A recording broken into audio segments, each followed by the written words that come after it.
fifth lecture on relative pronoun, and today we have the exercise number 34, in which we have very interesting sort of activity which pertaining to our examinations of board's perspective as well as entrance test.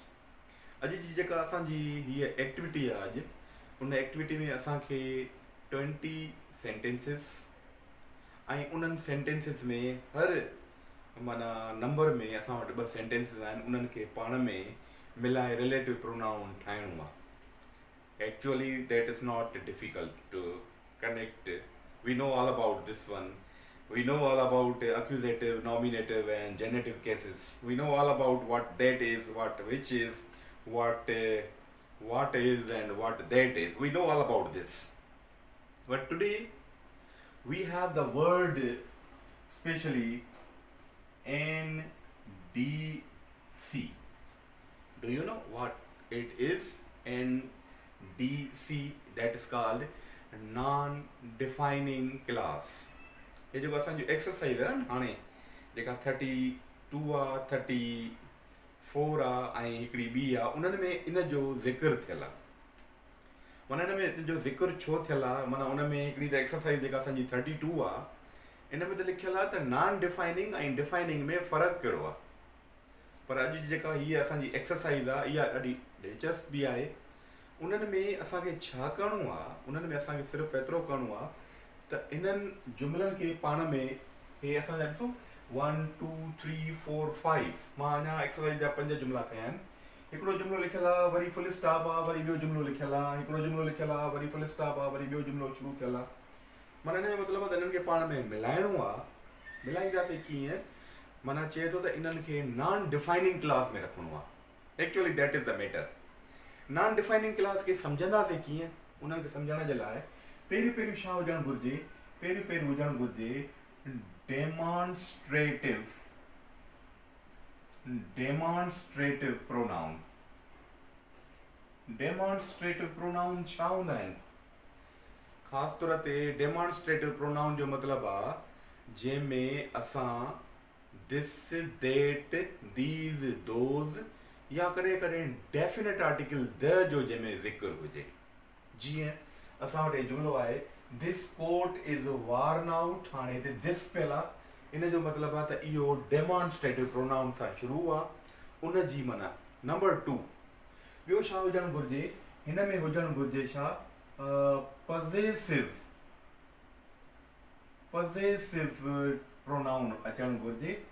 Possessive pronoun कहिड़ा हूंदा आहिनि? Possessive pronoun personal possessive pronoun में छा हूंदा आहिनि? My, हिज, your, हर, there. जीअं असांजो हिकिड़ो जुमिलो लिखियलु आहे, हे ॾिसो माय लैंडलॉर्ड. माना इहो आहे हुनजे मुताबिक़. टियों वरी हिकिड़ो छा हूंदो आहे जंहिंमें लिखियलु हुजे प्रॉपर नाउन. प्रॉपर नाउन चयोसि या प्रॉपर नेम्स चयोसि, अहिड़े क़िस्म जो हुजे, प्रॉपर नालो हुजे. असां उन्हनि में बि छा इस्तेमालु कंदासीं? उन्हनि में बि इहो इस्तेमालु कंदासीं. छा? माना हिननि में बि नॉन डिफाइनिंग क्लास इस्तेमालु कंदासीं. उन खां पोइ वरी चोथों आहे कहिड़ो? चोथों आहे एडजेक्टिव प्लस नाउन. इहे इस्तेमालु हुजणु घुरिजनि. ऐं 5 पॉइंट हिन में कहिड़ी आहे? 5 पॉइंट इहा आहे जो 5 में छा माना जेको आहे सेपरेट्स छा? By putting word comma. माना उन में उनजे मुताबिक़ हूंदासीं तॾहिं वञी असांखे सम्झ में ईंदी नॉन डिफाइनिंग क्लास खे कीअं डिफाइन कजे. नॉन डिफाइन क्लास जो मतिलबु आहे त तव्हां उनखे डिफाइन ईअं कयो जीअं उन में छा मतिलबु मिले.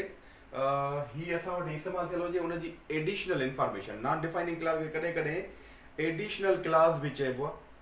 डिफाइनिंग क्लास एडिशनल क्लास बि चइबो आहे. कंटिन्यूएशन क्लास बि चइबो आहे. मुख़्तलिफ़ नाला लिखियल हूंदा आहिनि, उन में मालूमात हूंदी आहे. हाणे ॾिसो हिते जुमिलो आहे.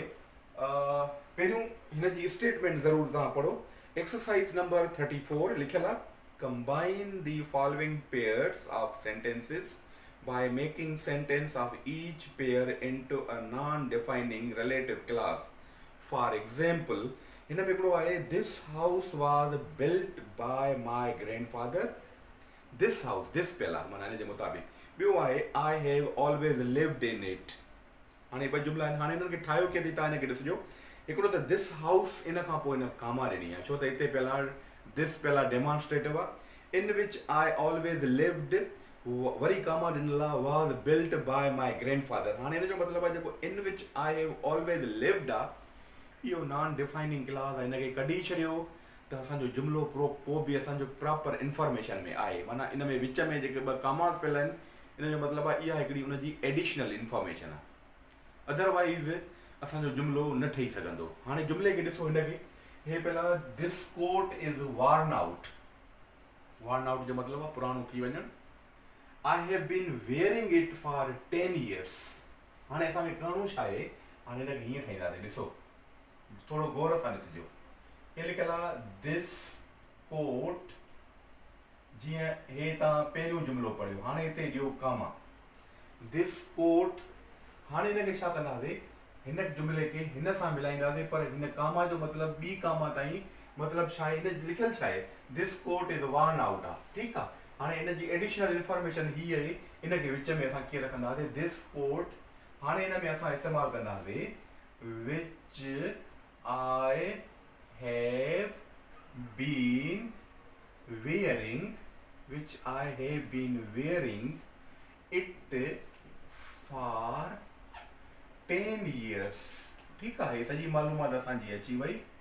हाणे वरी हिते कमु आहे इज़, हाणे लिखंदासीं हे जेको असांजी हीअ जेका हे जेको रहे थो पियो इज़ वॉर्न आउट, ठीकु आहे, इज़ वॉर्न आउट, हे साईं फुल स्टॉप। माना इन जो मतिलबु आहे त असां हिन जुमिले में द दिस कोट, हाणे हिते लिखियलु आहे इज़ वॉर्न, इहा हिकिड़ी हिन जी इम्पॉर्टेंट पॉइंट आहे।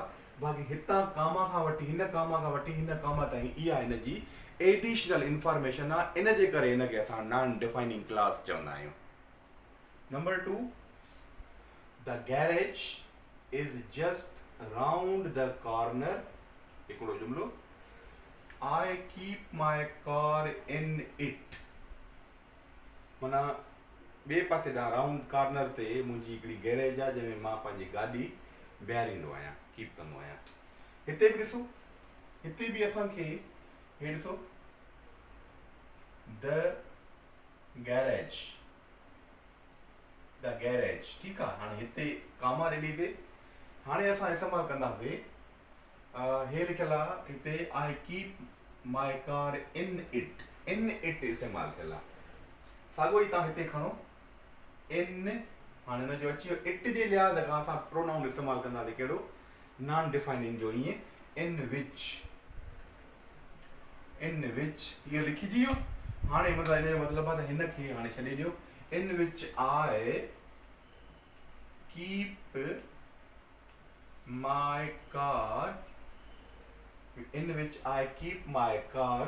हाणे हे वरी असांजी हिते कामा बि इस्तेमालु थी, हिन जो मतिलबु आहे त इन विच आई कीप माई कार, इहो NDC आहे, नॉन डिफाइनिंग क्लास आहे। द गैरेज इन विच आई कीप माई कार, हाणे लिखंदासीं हे पासे लिखंदासीं, ठीकु आहे, हे लिखंदासीं is just round the corner, the corner, ठीकु आहे। हे असांजो ठही वियो। कामा जो ख़्यालु ज़रूरु करिणो आहे, किथे किथे किताबनि में इनखे इग्नोर कयो वेंदो आहे, पर इहो पैरेंथेटिकल ऑर्डर ज़रूरु ठाहिणो आहे। इन मां ख़बर पवंदी आहे त इहा हिकिड़ी एडिशनल इंफॉर्मेशन आहे। असुलु माना हिन जी इंफॉर्मेशन हीअ आहे, the garage is just round the corner. टियों जुमिलो ॾिसो वरी, दिस फ्लावर वाज़, हे वाज़ छा आहे, दिस फ्लावर वाज़, हिनखे इलाही वेज़ पढ़ंदा आहिनि, पर इहो लफ़्ज़ आहे वाज़। दिस फ्लावर वाज़, वाज़ माना जंहिंमें असां बूटा वग़ैरह रखंदा आहियूं, गमलो बि चवंदा आहियूं, कुंडी बि चवंदा आहियूं। द फ्लावर वाज़ is 1000 years old, it come from China, ठीकु आहे। हाणे हिनखे छा करिणो आहे, हिनखे ॾिसो, हाणे हिनखे बि ईअं करिणो आहे, this flower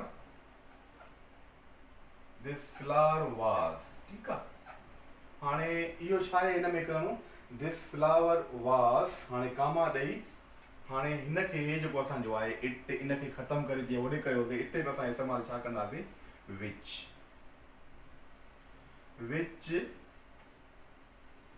comes from China, और एडिशनल इंफॉर्मेशन ॾेई पोइ बाक़ी हीअ तव्हांजी इंफॉर्मेशन हिते इस्तेमालु करे छॾियो. Is a 1000 years old. Interesting आहे ऐं सिंपल आहे. हुनजे मुताबिक़ सिर्फ़ु असांखे ॿियो कुझु न आहे करिणो. जेकॾहिं को सुवालु अची वञे अहिड़ो त जुमिलो बाबा इहो ॿुधायो त डिफाइनिंग क्लाज़ आहे या नॉन डिफाइनिंग क्लाज़ आहे. यकदमि तव्हांजो माना काॾे ज़हन वेंदो. हिन में डेमॉन्स्ट्रेटिव प्रोनाउन आहे, हिन में पॉसेसिव प्रोनाउन आहे, हिन में प्रॉपर नाउन आहे, हिन खे ॿिन्ही पासनि खां कॉमा इस्तेमालु थियल आहे, ऐं हीअ एडजेक्टिव प्लस नाउन आहे. इन्हनि शयुनि खे असांखे ज़रूरु ॾिसणो आहे. Number 4, William Shakespeare. Proper noun. Right.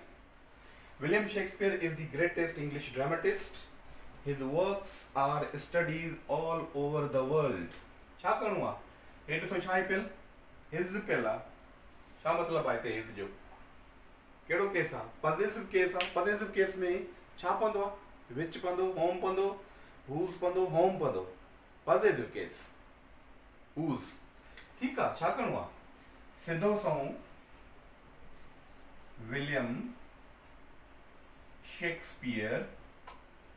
ठीकु आहे. विलियम शेक्सपियर कामा ॾियो. हाणे छा करिणो आहे? हिते असांखे छा इस्तेमालु करिणो आहे? हिते असांखे इस्तेमालु करिणो आहे रिलेटिव प्रोनाउन. पर कहिड़ो? पॉसेसिव जो आहे. हिन जे करे असां इस्तेमालु कंदासीं छा? Whose works. साॻियो लिखंदासीं. Works are studied all over the world. ठीकु आहे. हाणे छा ॾींदासीं? कॉमा ॾींदासीं.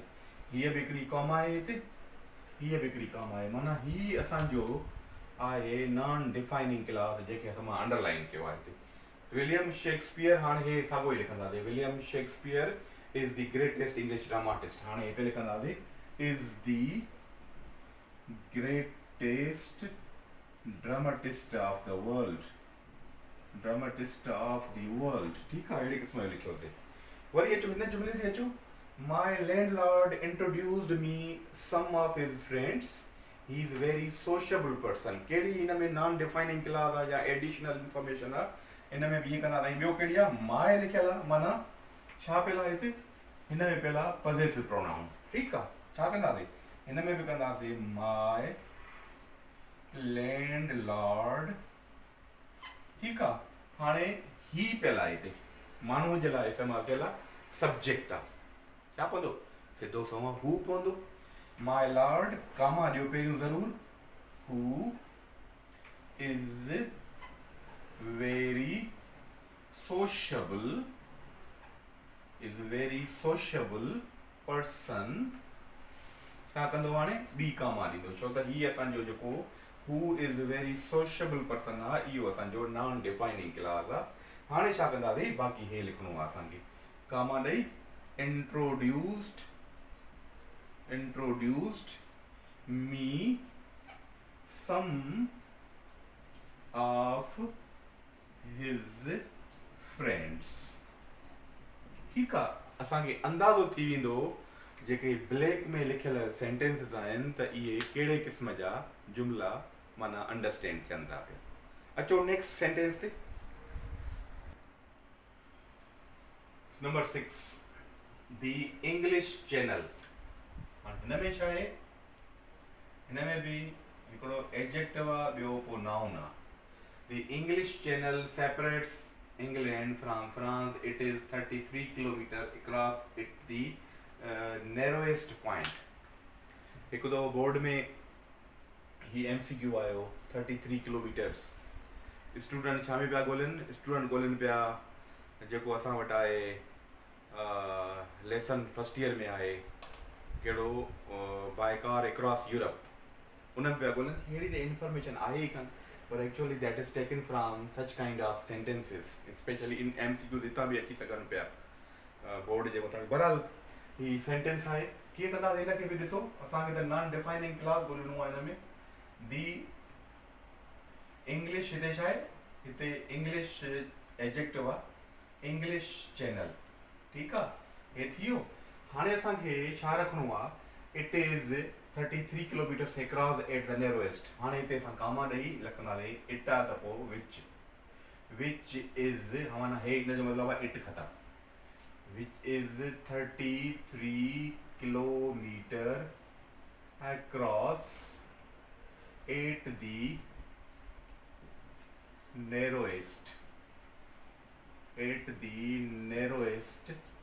point ठीकु आहे हे थी वियो असांजो हिते वरी कामा ॾियो हिन जो मतिलबु आहे हीअ असांजो सॼो नॉन डिफाइनिंग क्लास आहे हाणे तव्हां लिखो सेपरेट्स इंग्लैंड फ्रॉम फ्रांस न त कामा न ॾिनो गड़बड़ थी वेंदी ठीकु आहे सेपरेट्स ठीकु आहे England from France England from France हाणे जुमिले खे तव्हां पढ़ो the English Channel which is 33 kilometres across at the narrowest point separates England from France हे छा आहे हीअ असांजी एडिशनल इंफॉर्मेशन जेके असां नॉन डिफाइनिंग क्लास चऊं था पिया नेक्स्ट आहे the London train arrived half an hour late we were travelling in it अॻाणो बि यूसेज हिन जो हुयो छा पवंदो इन इट आहे त इन विच ॾिसो वरी दी लंडन ट्रेन ठीकु आहे हाणे हिनखे कामा ॾियो हिते जंहिंमें असां इस्तेमालु कंदासीं इन इट जो छा इन विच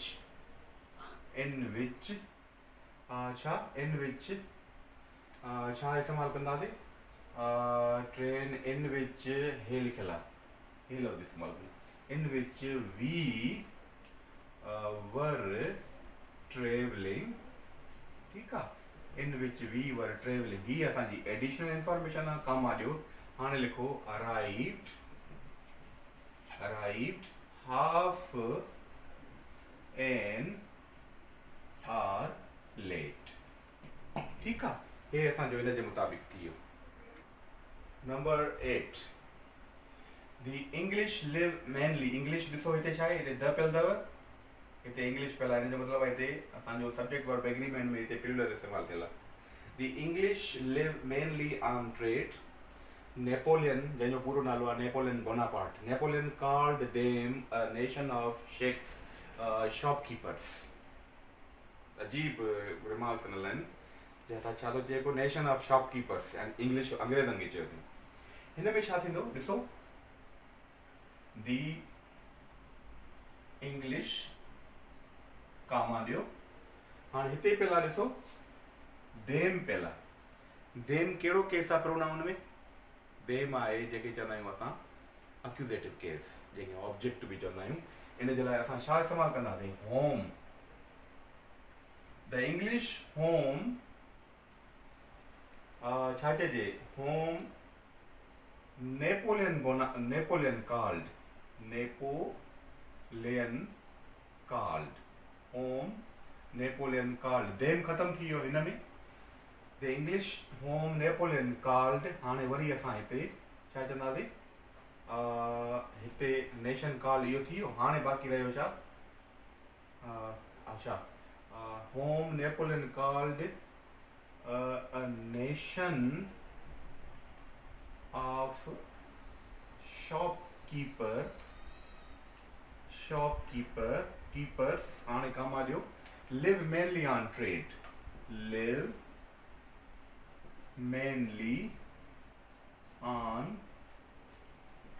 ठीकु आहे हे जुमिलो उन खां पोइ वरी ॿियो आहे my father-in-law advised me to invest in some oil shares I have great confidence in his judgment. Next जुमिलो आहे कीअं कंदासीं my छा थो अचे पियो possessive case my father-in-law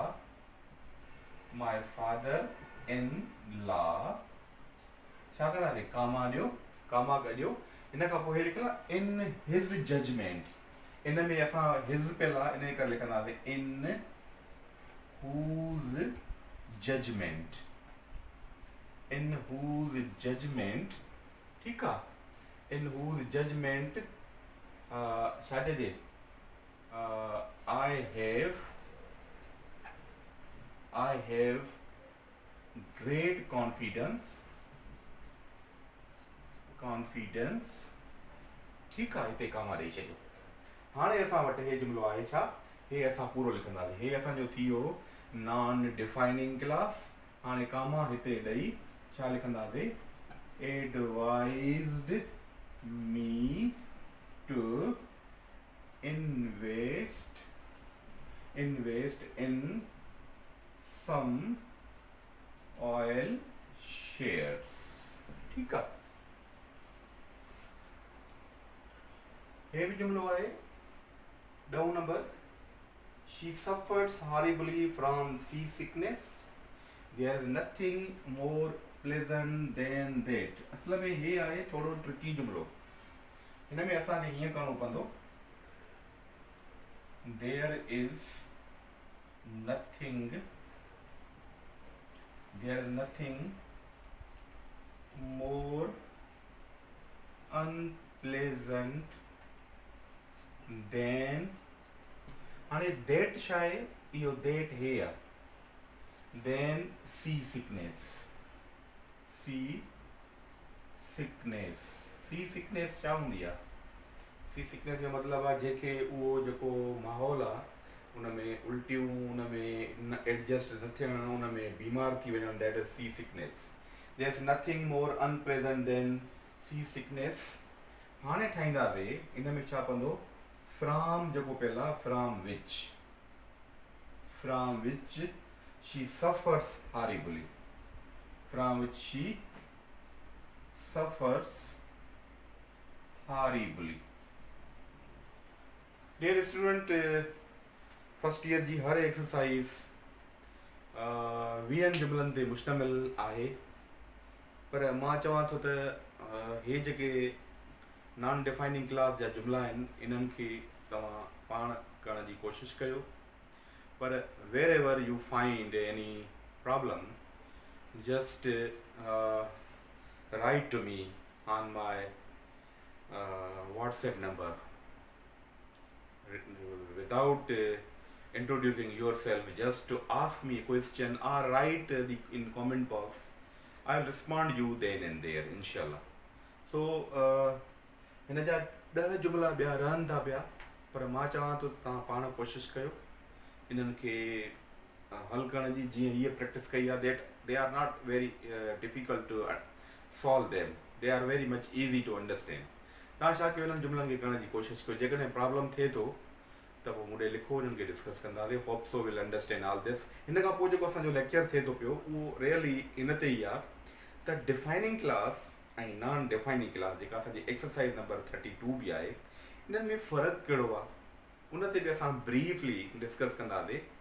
त MCQ असांजो इन्हनि ते बची सघे थो पियो त इन्हनि में फ़र्क़ु कहिड़ो आहे। जीअं अॼु असां फ़र्क़ु कयोसीं नॉन डिफाइनिंग क्लास में, ख़ासि तौर ते पॉसेसिव कीअं इस्तेमालु थींदो आहे, ख़ासि तौर ते एडजेक्टिव प्लस नाउन कीअं थो इस्तेमालु थिए पियो, ख़ासि तौर ते आर्टिकल प्लस एडजेक्टिव कीअं थो इस्तेमालु थिए पियो, ख़ासि तौर ते जेको डेमॉन्स्ट्रेटिव प्रोनाउन आहे उहो कीअं थो इस्तेमालु थिए पियो, ऐं जेको नॉन डिफाइनिंग क्लास आहे उन में कामा सां कीअं सेपरेट थिए थो पियो।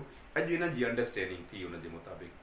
तो असांजी वरी हाणे नेक्स्ट टॉपिक इहा ई हूंदी त डिफाइनिंग ऐं नॉन डिफाइनिंग क्लासिस हिक ॿिए खां कीअं डिफरेंट आहिनि ऐं उन्हनि में कहिड़ियुनि कहिड़ियुनि शयुनि जे इज़ाफ़ी करण सां असां उन्हनि खे आइडेंटिफाई करे सघूं था पिया, असां उन ते बहस कंदासीं। Thank U very much student.